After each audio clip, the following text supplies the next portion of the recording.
land that has got product that can be bought directly from our own people. We say people must work the land. After they work the land, their own governments in Africa do not procure from those people. Because if it does not have a white color, they don't like it. Our leaders like their colonizers more than us. That's why they always seek after anything that looks like colonizers. 10 years ago, we as revolutionary activists and visionaries from south of African continent started a revolutionary socialist movement and Pan-Africanist movement, the EFF, Economic Freedom Fighters.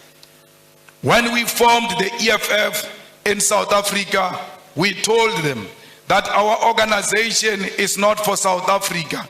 Our organization is for all Africans. And we said this.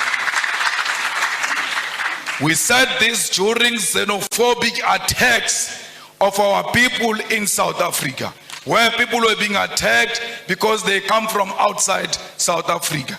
We chose to side with our people because we're necessitated by the fact that we love ourselves. And if you love yourself, you'll see a person from Tanzania in you. You'll see a person from Nigeria in you, because we are one thing. We as the economic emancipation movement did not only say we are Pan-Africanist. In one of our cardinal pillars, we said South Africa must engage in massive investment of economic development in Africa. Because if you keep on saying people are coming to South Africa, are looking for jobs, are going to take jobs from us, we can stop this thing of people coming to South Africa. How do you do it? Go and build massive economic development in African countries so that people can stay where they are and they can feed themselves from where they are.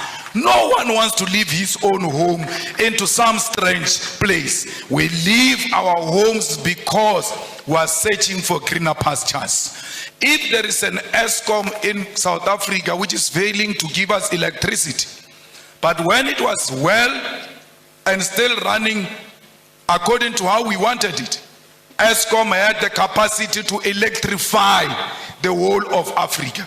Why are you not going into the African continent and electrify the whole of Africa?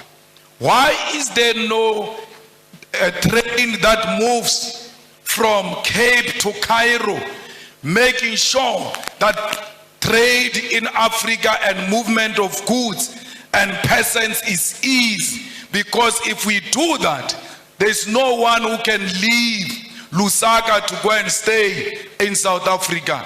They can get into a train, go and do what they want to do in South Africa, and come back home and develop their own countries. We must make